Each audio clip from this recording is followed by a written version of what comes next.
In the far reaches of Albemarle County, Virginia, where the Blue Ridge Mountains stood like weathered sentinels against the sky, and the autumn fields turned gold beneath the harvest sun of 1830, the Whitmore estate commanded both respect and envy.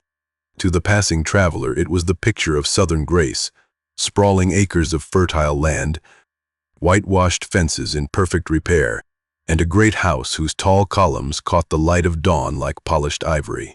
The Whitmores were spoken of in the same breath as the Randolphs and the Carters, counted among the last great planter dynasties of the Old Dominion. Their wealth was old, their manners refined, and their piety, at least in public, unshakable.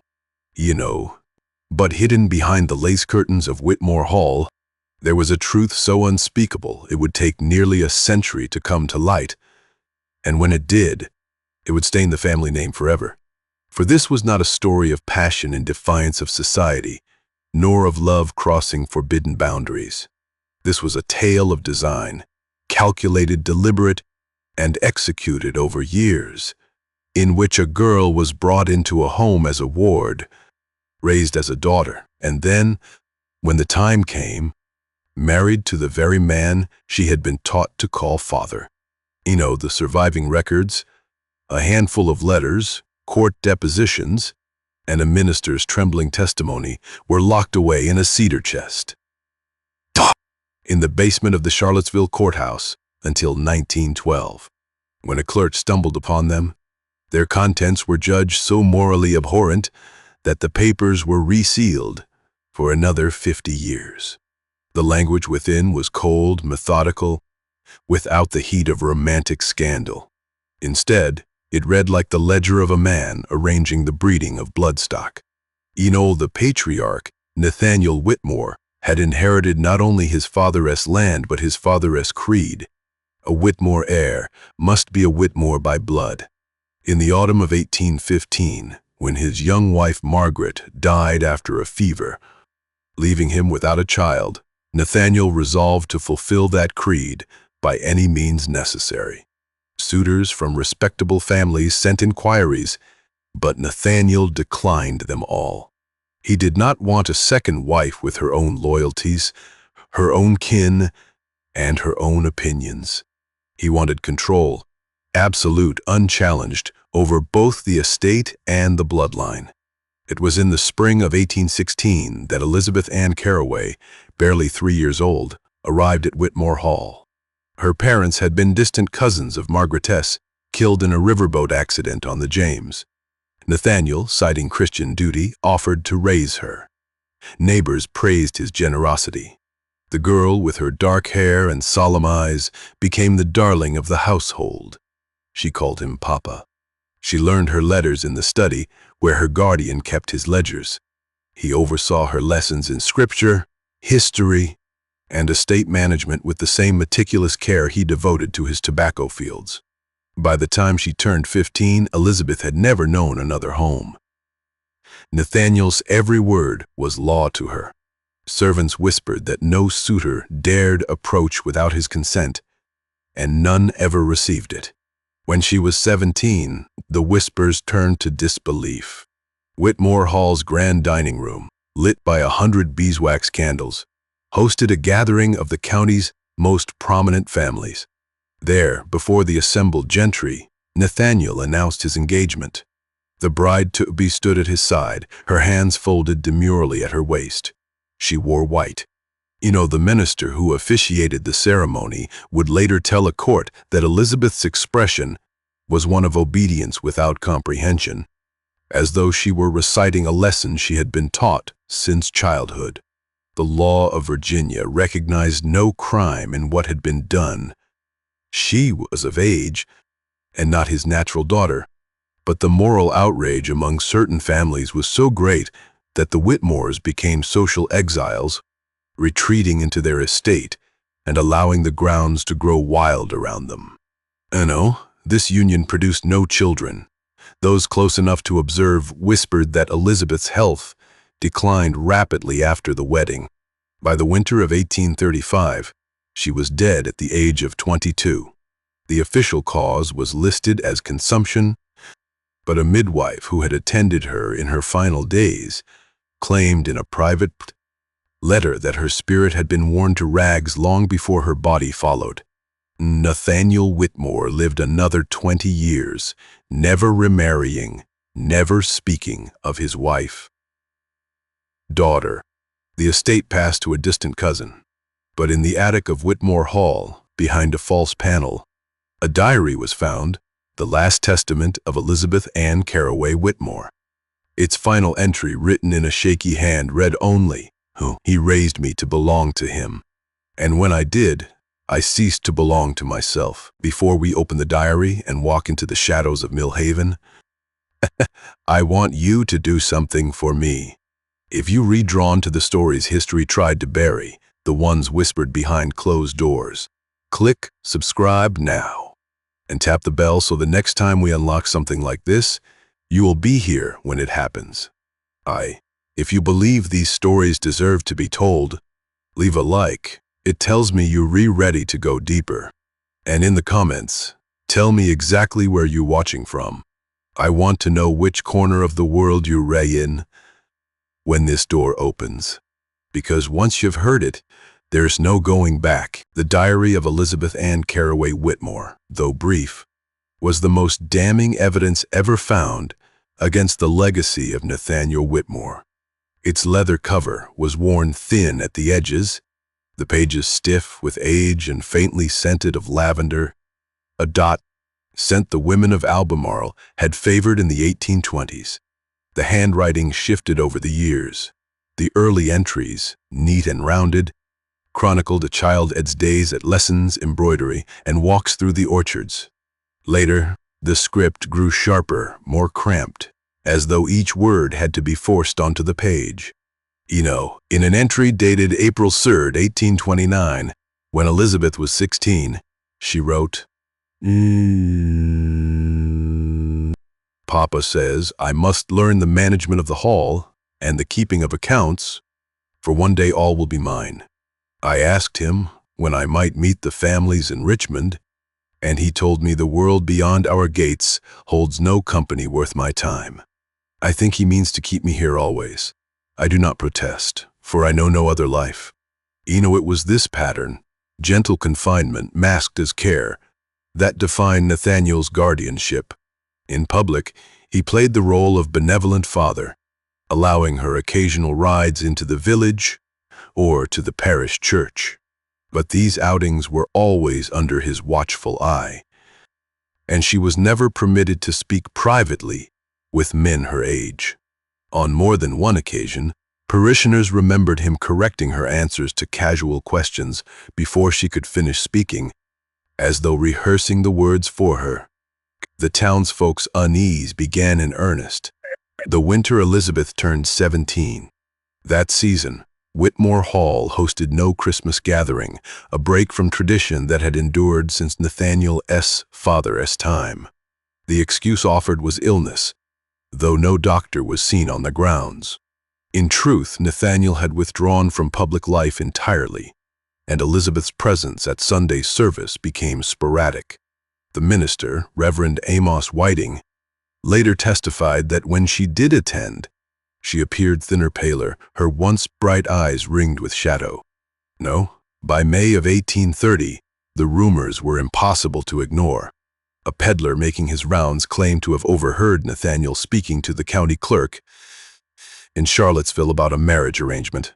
Most dismissed this as foolish gossip, until July 6th, when Nathaniel appeared at the clerk's office with Elizabeth, producing a letter of consent signed in his own hand.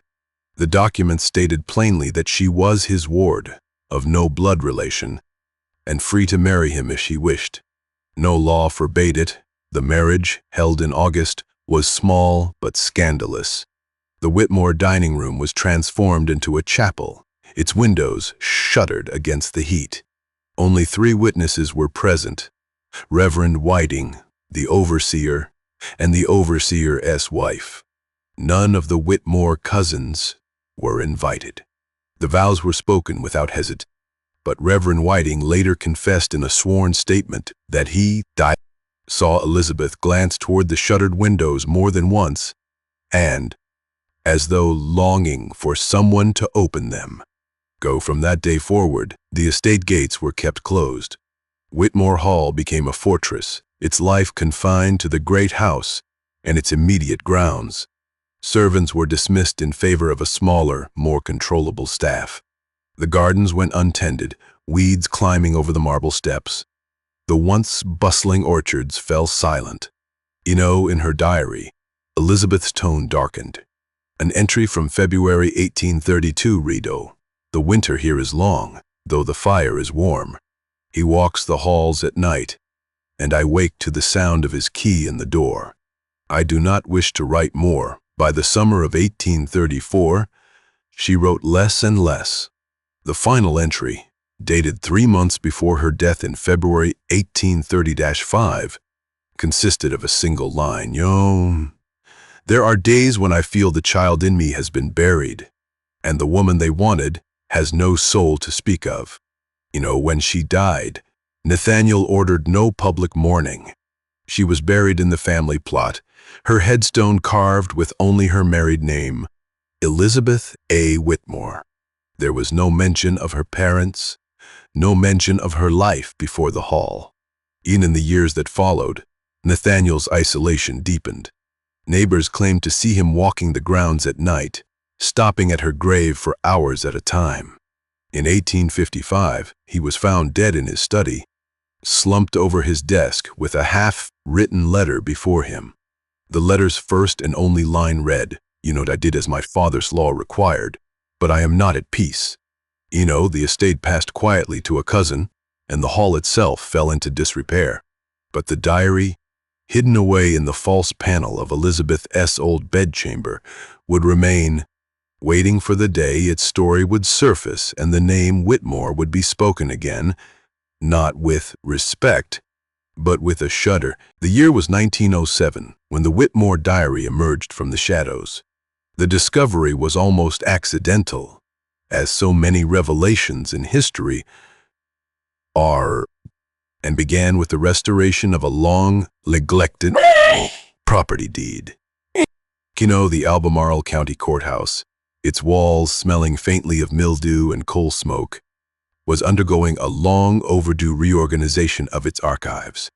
The county clerk, George Ellsworth, was tasked with cataloging a series of unclaimed boxes marked private, sealed by order of court. 1855. Most contained little more than rotted account books, faded marriage records, and half-decayed property maps. But one cedar chest was different. When Ellsworth pried it open, a rush of lavender, still faint but unmistakable, greeted him. Inside lay a folded linen shift, yellowed with age, beneath which rested a leather-bound volume wrapped in oilcloth. A scrap of paper was tied to the book's ribbon with a brittle piece of twine. D.D., bearing a single instruction in an unfamiliar hand. No, for the eyes of blood kin only, or those appointed to tell the truth.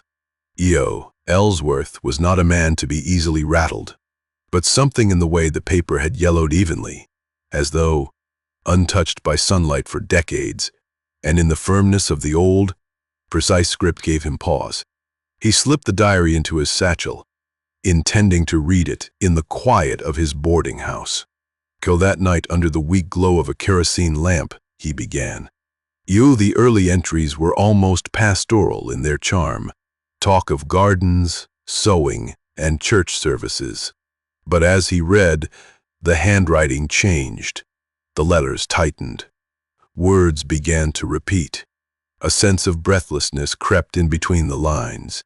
When Elizabeth described the marriage, Ellsworth's hands paused over the page, his fingertips pressing into the paper as though steadying himself. By the time he reached the final entry, "The woman they wanted has no soul to speak of," his lamp had burned low, and the boarding house around him was silent, save for the slow ticking of the hallway clock. He closed the book carefully, but his mind remained trapped in the shuttered rooms of Whitmore Hall, the windows forever closed against the air. Over the next week, Ellsworth could think of little else. He made inquiries, discreet ones, with the oldest families in Albemarle. Most shrugged off his questions. A few lowered their voices, advising him not to stir old graves. But one, a widowed Mrs. Agnes Colburn, told him plainly over tea, "Yo, that house was built to keep something in, not to keep the world out. And when she died, it didn't leave." Ellsworth returned to the courthouse, intent on finding corroborating records.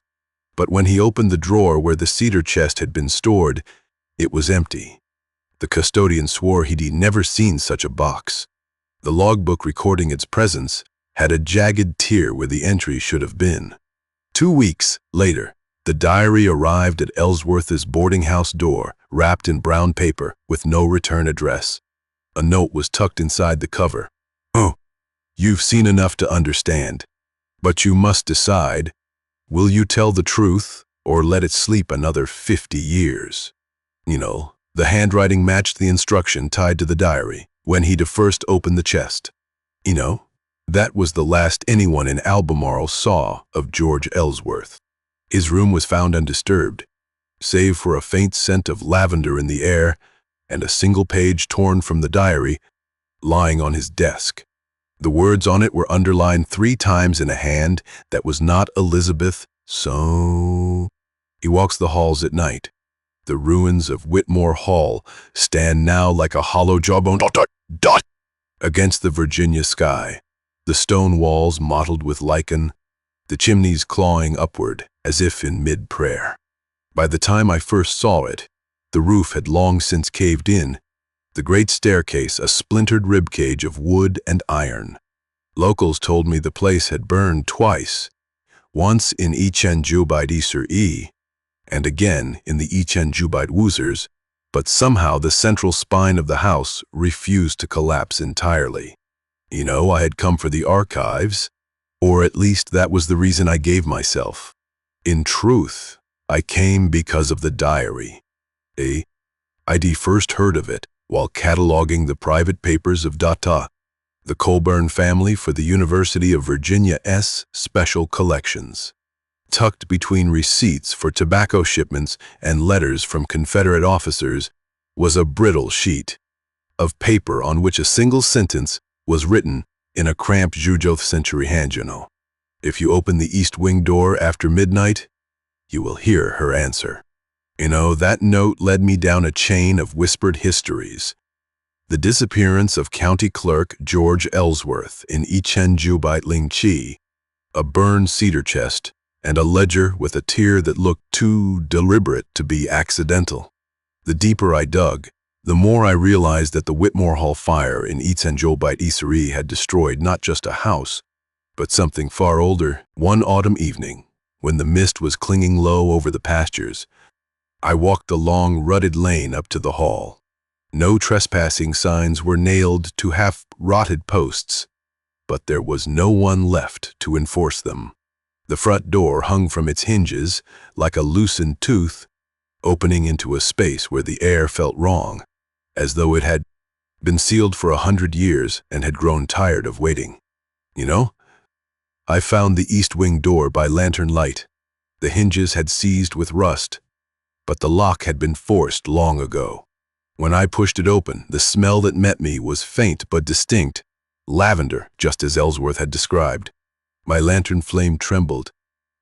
In the far corner of the room, where the plaster had fallen away to reveal the original brickwork, a square recess had been cut into the wall. Inside lay a shape swaddled in oilcloth, bound with twine. The knot was old but loose. I did not remember deciding to open it, yet the next thing I knew, I was staring down at a leather-bound volume with a darkened ribbon hanging from its spine. It was the diary. The ink had faded, but not as much as it should have. The handwriting was as sharp as the day it was written. But there were more entries now, ones that hadn't been there in the partial transcript I'd studied at the university. The last page bore my name, not in ink, in fresh, wet handwriting. Somewhere in the ruin, a floorboard shifted. I read the diary by the light of my lantern. though the flame seemed to shrink as the words took shape in my mind. The early entries were familiar: plantation accounts, shipments to Philadelphia, notes on livestock and the weather. But then came a new hand, finer, more deliberate. Elizabeth Hartwell. Her first entry was dated March 3rd, 1784. She was 15. 15. She wrote of her education under father's constant guidance, her reading restricted to scripture and law, her movements confined to the estate. She described the ceremony on her 16th birthday, attended only by Jonathan Caldwell, the overseer Brigham, and the Reverend Harlan from St. Lucas Parish. There were no witnesses from her mother's family. On the following page, the ink had blurred in one corner, as if from a tear. Father says that in order to preserve our name and land, there must be no division of blood or title. That which is pure must remain pure. That which God has joined, no man shall put asunder. I am both to be his daughter and his wife. And thus I am bound by covenant, both of heaven and earth, to keep the Caldwell name undiluted for all generations. The following month chronicled a growing dread, her longing for escape tempered by a devotion drilled into her since childhood. She wrote of being moved into her late mother's chambers, of the key to her old room being taken away, of wearing Catherine's pearls at family suppers. But the most chilling passage came from October. June Earth, 1789, the night the truth was forced into the public eye. The storm tonight is God's judgment. The walls tremble as if they too wish to collapse upon us. I have hidden this book where only the brave or the foolish will find it. If you are reading these words, know that Millhaven was never cursed by the devil, but by the will of one man, and that the blood we carried forward was stained long before it reached you. Her signature was followed by a second harsher line of ink. Jonathan, all debts are settled. And debts are settled. No court, no church, no man may undo what has been done. The next pages were blank. A cold draft moved through the room, though the air outside was still. My lantern guttered. Somewhere behind me, wood splintered under a slow, deliberate weight. I turned toward the sound, but there was only darkness. And then, faintly, from somewhere deep in the east wing, a woman's voice whispered my name. The diary and my notes should have gone to the university archives. That had been my plan when I left Whitmore Hall before dawn. The oilcloth bundle clutched so tightly, my fingers ached. But when I arrived at my office 2 days later, the diary was gone. In its place on my desk lay a single sheet of paper, not university stationery, but the same brittle rag paper Elizabeth had used more than 2 centuries earlier. It was addressed to me in the same fine, deliberate hand. You should not have come here. What was joined remains joined. The bloodline does not sleep. You are part of it now. There was no signature. That winter, I began to notice small things. My reflection in the hallway mirror seemed a fraction of a second slower to follow my movements. In photographs taken by friends, my eyes appeared a shade darker than they had before. By spring, the dreams began.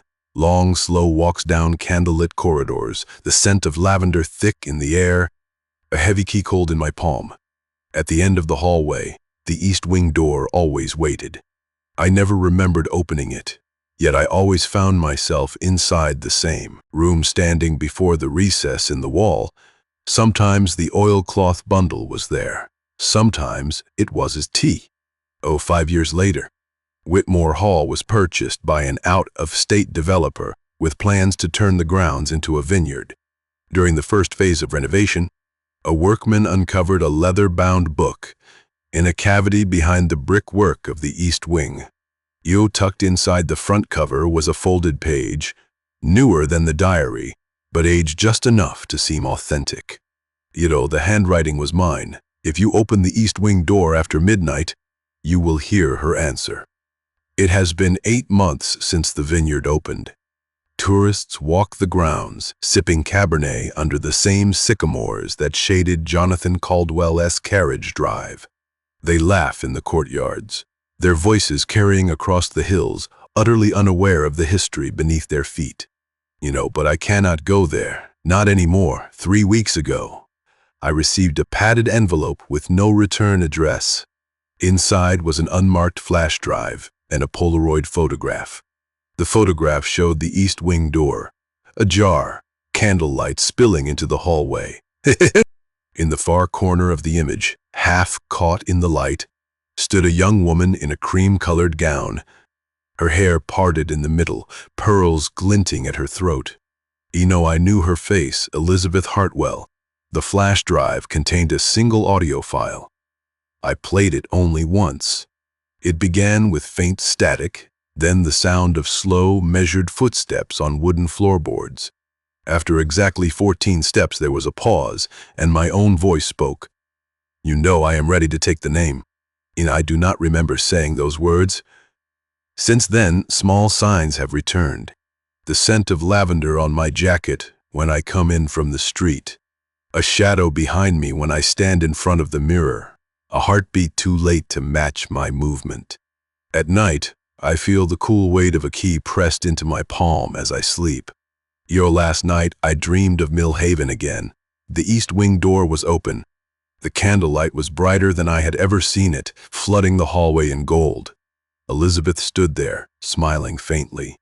Behind her, in the shadows, was a tall figure in a dark frock coat, silver at the temples, winter steel eyes fixed on me. And when I woke, the key was real. It lay on the pillow beside me, and scratched into its iron bow, so faint I could have missed it, were 3 words. Bloodline remains united. I should burn these pages. That would be the sensible thing, to end it here, consign this record to ash, and scatter it where no hand could piece it back together.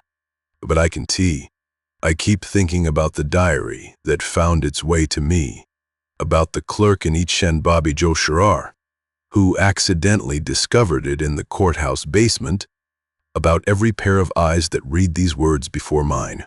Perhaps it isn't the diary that seeks its reader, but the bloodline itself, stretching forward through time, looking for someone willing to listen. You have listened. When I read Elizabeth's entries, I notice something I had not the first time. Toward the back of the book, the handwriting changes. It becomes sharper, more deliberate. It is my handwriting. The final page is dated tomorrow. The one who holds this record becomes the keeper. The name must not die. The land must not divide. Bring the key at midnight. The key is on my desk now, its iron bow still cool to the touch. Outside, the wind is shifting east, carrying the faint scent of tobacco leaves and lavender. I don't know how this will end. I only know that you have read every word. If you still have the light on, look over your shoulder. You might see the east wing door just barely open. And if you dream of it tonight, don't open it.